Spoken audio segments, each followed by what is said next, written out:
We can't have events like this unless we have money to pay for it.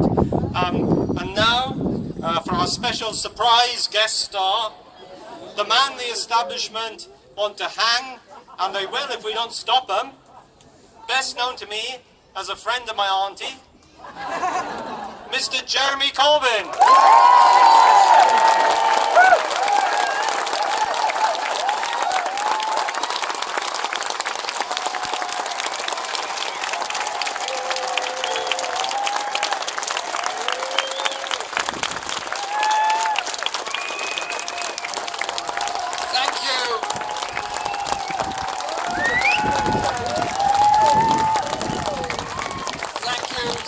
Everyone that's come here today, those that are looking out of the windows up there, hello, how you doing?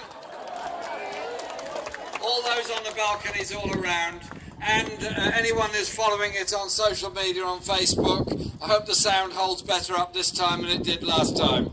Thank you all for coming today. This is the 40th campaign event we've done since this campaign began towards the end of July. And this fire truck, this wonderful fire truck, has been there in the wind, in the rain, all over the country. Only on Thursday, 2 days ago, we had a massive rally in the centre of Stoke-on-Trent with this same fire truck. And I want to say a huge thank you to all our friends in the Fire Brigade Union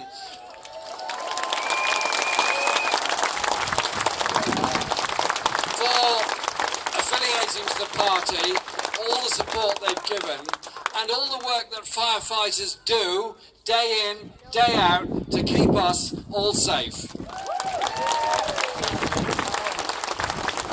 And make sure that the fire service is properly funded, and also make sure that flood protection duties become a statutory obligation on the fire service so they get the funding they need to deal with the very difficult issues they dealt with so brilliantly last winter. Can we hear it for the firefighters?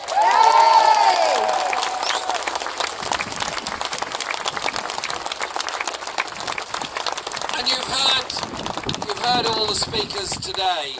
You've heard people speaking on behalf of WASPI, you've heard the health service, you've heard local councillors, you've heard anti-racist campaigns, you've heard a whole range of people, all coming together because they want to achieve something together. What our campaign is about is bringing together people with hopes, with ideas, with ambitions for all of us, not just for themselves. It's about uniting people as to the kind of world, kind of society and kind of politics that we want to take us there.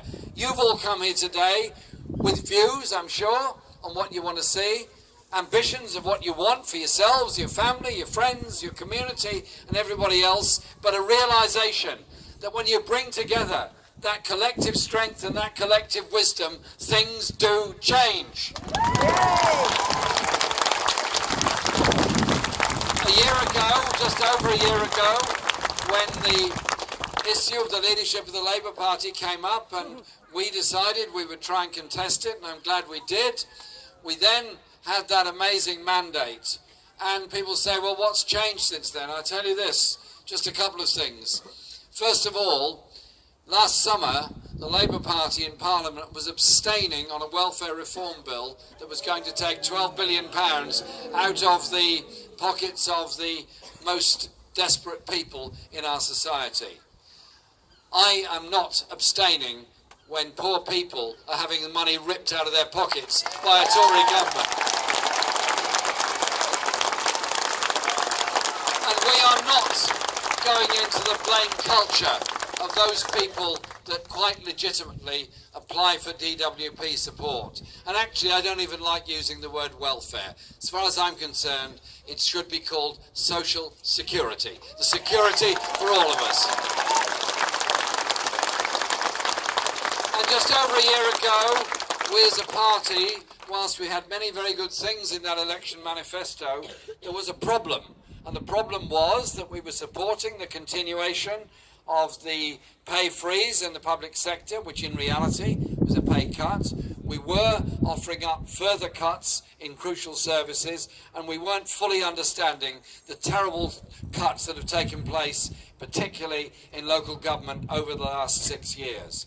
And so, the first thing we did was to appoint John McDonnell as the Shadow Chancellor of the Exchequer, and the first thing John did was to make it quite clear that the policy of austerity, the policy of cutting back on public spending, the policy of rolling back the performance of the state in people's lives in health and housing and education was at an end. So far as we're concerned, austerity is a political choice made by the right, who are trying to say that the banking crisis of 2008 was caused by too much public expenditure, and that by a process of austerity, somehow or other, you deal with it.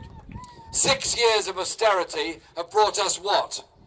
Greater inequality, greater levels of poverty, longer housing waiting lists, more overcrowding in the schools, greater indebtedness in our National Health Service, and too many people working in insecure jobs on 0 hours contracts, as Ian so brilliantly pointed out in his speech. There is a different and alternative way of doing things. There's a different and alternative way of doing our politics. So just as much as we disagree with top-down, trickle-down economics, we also disagree with top-down, hand-me-down politics that where policies are decided at the top and the rest have to like it or lump it. Let's do it all the other way round.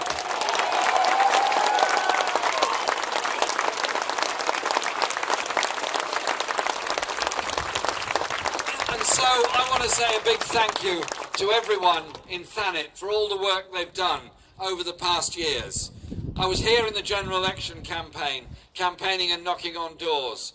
And I was so pleased when, whilst we didn't win the general election seats in Thanet, we did win that fantastic by-election in Newington when Karen Constantine got elected. I was so delighted by that, because it shows that when you offer a real alternative, when you offer an alternative of inclusion, you don't go down the road of blaming the nearest minority for the problems of everybody and everything else. Instead, you bring people together. There is a resonance. That is what the Labour movement is about. That is what these community events are about. That is what does change politics, does give hope, does give opportunity, and ultimately the whole society is better off for it. That is what is so strong about this united movement here in Thanet. So if you're concerned about unemployment rates of 7% in this area, when the national rate is 4%, if you're concerned about the difference in income, the average income, weekly income across the South East for people in work is £550. In Thanet, it's £400. You go through a whole list and you find lower wages, less job opportunities, less economic development in the area. The solution isn't to blame somebody because they live in Thanet and are doing their best and making the best of their lives and trying to make the community better. It's instead to say to our government, say to our party, and say to the policies that we need, the way forward is to invest in a growing economy, invest in young people, invest in health, invest in opportunities.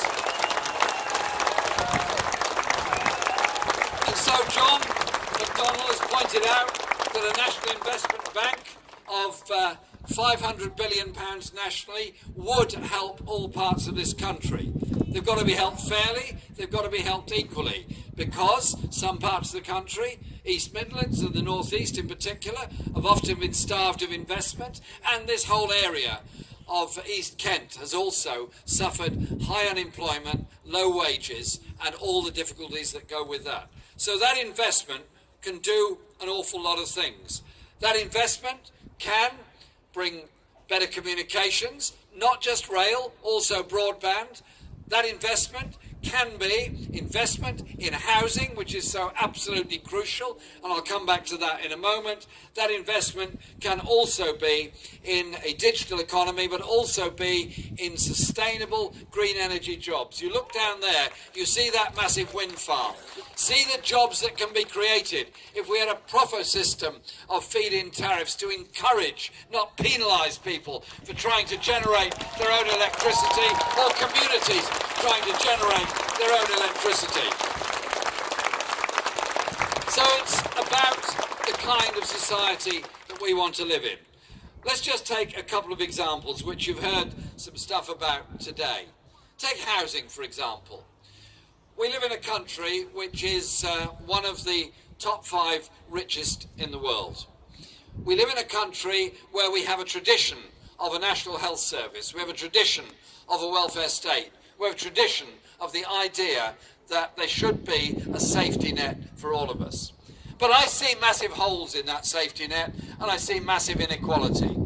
Is a society happy if a minority can afford to buy a Ferrari and a Maserati or a McLaren and drive slowly past those who are sleeping on the street because there's nowhere for them to live? Is that a comfortable society to be in? And is it good that so many of our children are growing up in households where sadly the parents haven't got jobs, sadly they cannot get a council house because there aren't enough available or enough have been built, so are living in short-term rented, 6-month or short-old tenancies in the private rented sector, sometimes, sadly too often, in appalling conditions, and then the tenancy is up after 6 months, they have to move on, and those children have to move on with it to yet another school, yet another community, yet another attempt to make friends and fit in with everybody else. Surely to goodness, we owe it to that whole generation of children at the moment living in insecure housing to build the council housing, to give the lifetime tenancies, to give them the security they need, in order to be able to develop themselves so well at school. Why is it that we have nearly 1 million people working when they don't know what their income is going to be from one week to the other because they're on a 0 hours contract? They don't know if the employer is going to rig them up and offer them a job. Sometimes the employer calls and says, yeah, I really do need you today. Can you make your way down to the shop, the call centre, the factory, the office, whatever it happens to be? And then they're on the bus going down there, and they get another call saying, sorry, I made a mistake, I don't need you today, go back home again. Is it right that you try and live, bring up a family, when you don't even know what your income's going to be? You have no security of what that employment should be. And then if you think these things are isolated, they're not. Take the example of Shirebrook in Nottinghamshire. Shirebrook was a colliery. Shirebrook was a coal mine. Shirebrook had a strong community, a strong trade union in the National Union of Mine Workers, and a very efficient place it was too. Thatcher came along intent on destroying manufacturing industry in this country and destroying the trade unions that had helped to protect so many people. Then look there now to Shirebrook. What do you find there? A Sports Direct warehouse, where those working in it are employed by an agency employing them. And even an all-party select committee in Parliament came to unanimous agreement that the place was disgraceful, the treatment was disgusting, the denial of wages was appalling, the safety of workers in there having to rely on an ambulance service and a fire service to turn up and protect them from the dangerous conditions had to change. And as a result of that and the work of Unite the Union, £1 million is now being repaid in unpaid wages to those people in Sport Direct. But don't think this spiv economics culture is unique to Sport Direct. Look at the RBS stores that have been closed all over the country, the jobs that have been lost, the supply chain jobs that have been lost, whilst the owner, conveniently living in a tax haven in Monaco, jets in and out to make the decisions about whether the shops should stay or the shops should go, whether the jobs should stay or the jobs should go.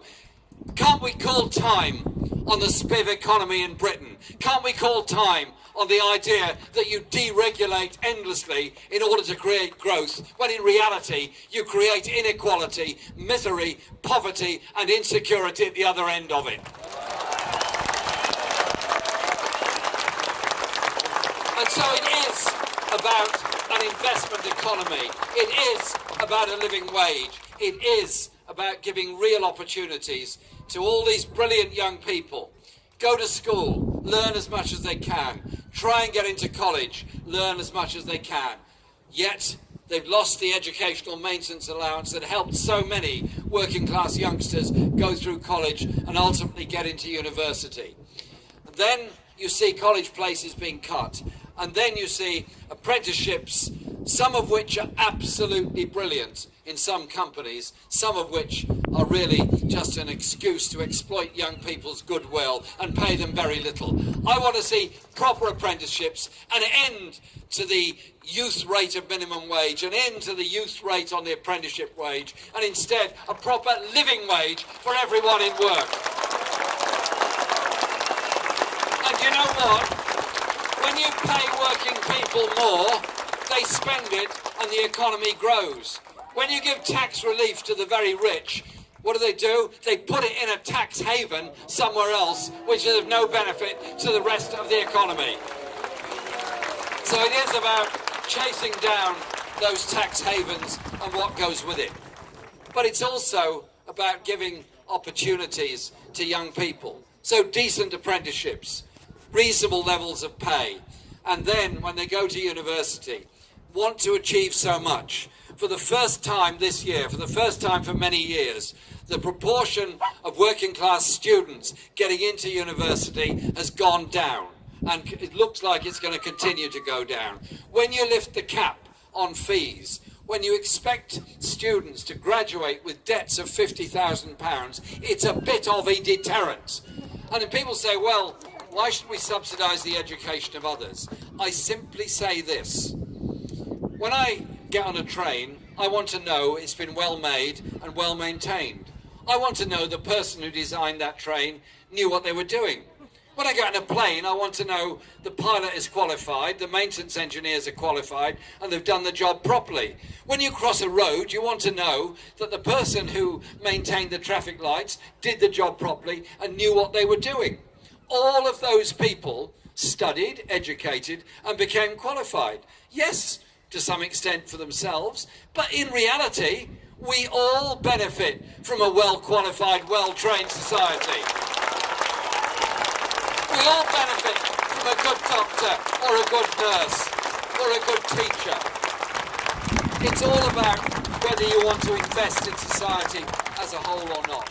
And so we're suggesting a national education service that has the idea that education is for all of us, is a right for all of us, and should not be rationed as a privilege for those that can afford it, either for children trying to get a preschool place beyond 15 hours a week, or for students wanting to go to university, or for adults who want to return to education, maybe on evening classes, maybe part-time, but it's part of the adult education that's so important.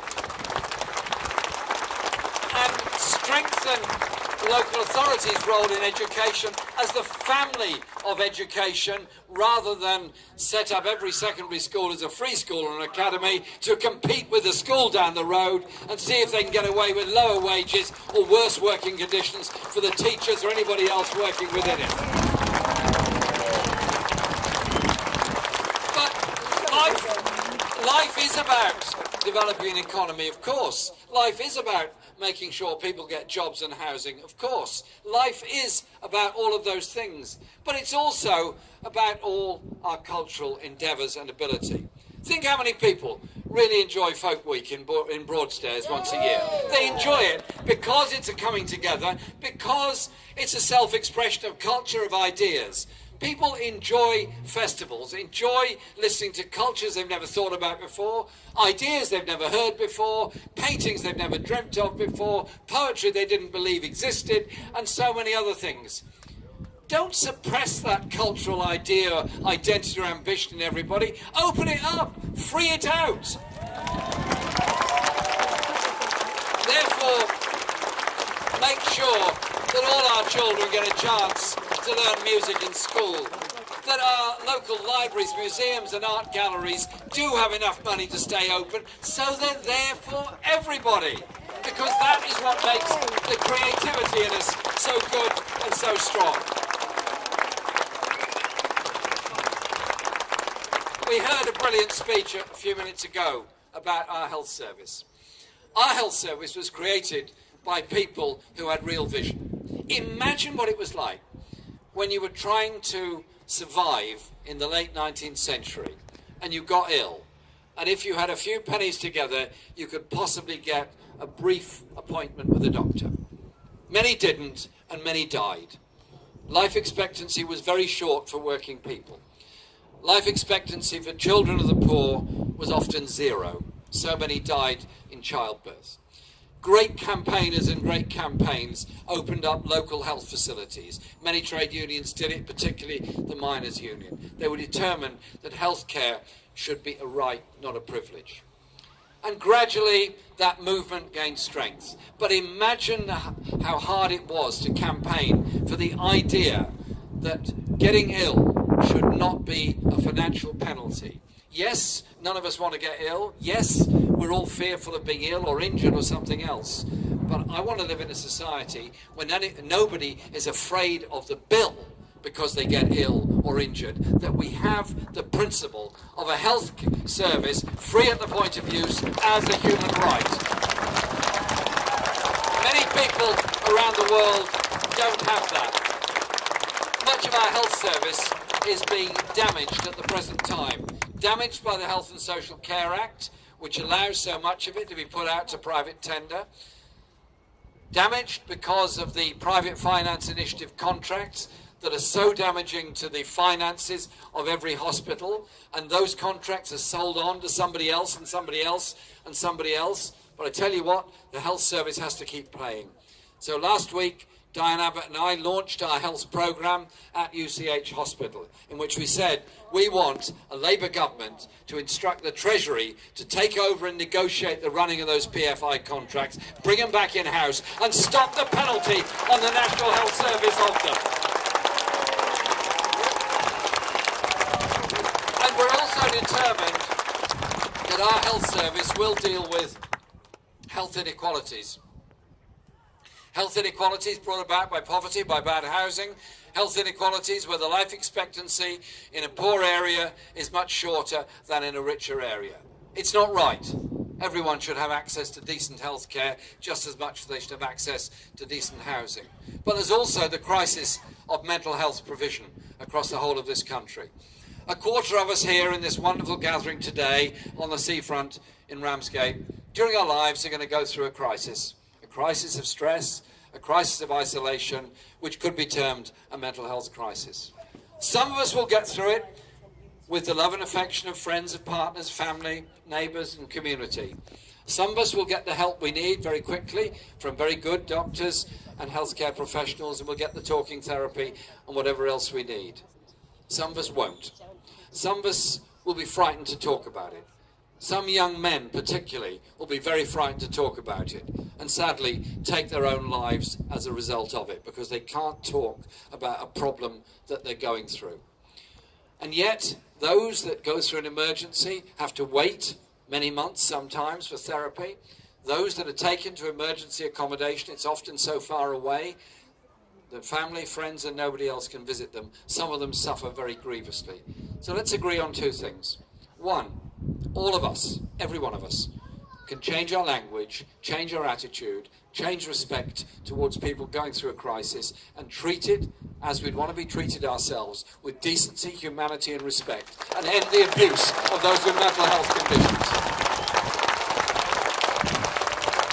And secondly, properly fund our mental health services so the claimed parity of esteem that the government offers becomes a reality of parity of care as well as parity of esteem. We are very, very determined to achieve that. This is, at one level, a contest for the leadership of the Labour Party, that you're all aware of. But it's also about the way we do our politics. This is a public rally in an open space. Absolutely anybody can come. Be they a Labour supporter, hostile to Labour, disinterested in Labour, lover of Labour, just interested in politics and their ideas. I want a political process and a policy-making process that values the views of everybody, gives the chance for bottom-up decision-making, gives the chance for that kind of democracy within our party, within our unions and within our community. Real devolution across the UK. An end to the elitism by the abolition of the House of Lords and replacement with an elected upper chamber. And those that say all this is way out of touch, I simply say this. In less than 15 months, 300,000 people have been attracted to this and joined the Labour Party, making it the biggest political party in Europe, the biggest socialist party anywhere across Europe. And so, yes, we have a lot of work to do to win a general election. Yes, we have a great deal of work to do. But we win that election by uniting communities. We win that election by showing that when we come together, we can create the jobs, we can build the housing, we can run the health service, we can have the transport infrastructure, the communications infrastructure we need through broadband and all the other methods. We need and can achieve all of that. So people will grow up in the idea that the next generation doesn't automatically have to be poorer than this generation. I'm fed up with being told by apparently very brilliant economists that my generation had it so good. We had the pensions, we had the free education, we had the free university education, we had the access to housing, but sadly it's not there for the next generation, and the one after that's going to be even worse off. Why are we listening to this stuff? Why are we accepting the idea that somehow or other the way forward in economics, the way forward in social policy, the way forward in social justice is greater poverty for those at the bottom, greater inequality for all of us, and the idea that somehow or other the super rich generously will send money from their tax havens to help us pay for our public services? I simply say to the super rich, and those that think tax evasion is a good thing and taxes are only for little people, I simply say this to them. One day, they're going to be old. One day, they might be ill. One day, they might have a heart attack. One day, their car might be in a crash. One day, they might desperately need the help of a police officer or somebody else. One day, they might be cut out of the wreckage of a car accident by brilliant people like our friends in the firefighters. Who paid for that? But all of us who paid our taxes in the proper way all this time. Who provided that concept of social justice? So I'm really proud to be here at this rally today in Thanet. I'm really proud of all the rallies we've held all over the country and all the discussions that we've had about hopes, about dreams, about democracy and about justice within our society and the way people can come together. When you turn in on each other, when you start blaming the nearest migrant family or the nearest refugee family for the problems you're in, when you start blaming somebody because they speak a different language, have a different nationality than you, you set off a whole circle of division, of hatred, of abuse, of nastiness, and you see the hate crime, like that poor man who died in Harlow a few days ago. And what have you achieved at the end of it? You've achieved a lot of hatred, you've achieved a lot of blame, but you've not built one house, you've not employed one doctor, you've not trained one teacher, you've not given one child a nursery place, you've achieved absolutely nothing. But when you unite a community together and say the problems of housing, the problems of education, the problems of health, the problems of work are because we live in a deeply unequal society. We cannot afford this level of inequality. We can afford to invest to end the inequality and tax appropriately to make sure it happens. And so, as we go back to Parliament on Monday, we'll be challenging this government on the poverty, on the inequality, challenging Theresa May on a wish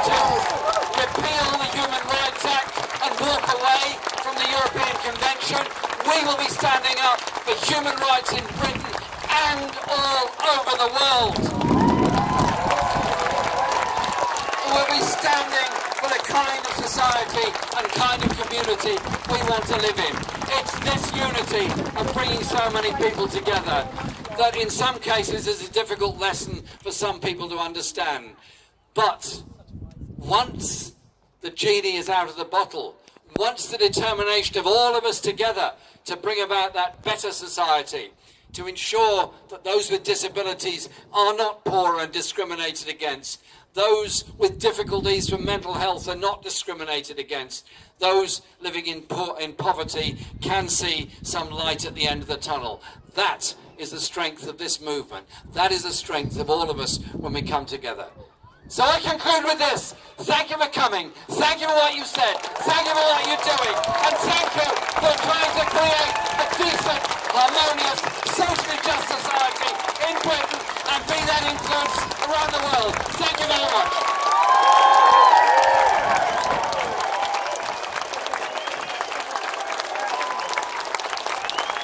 Hello. Just going to have just a quick few announcements. The first one being, take your rubbish home with you if you can stay around to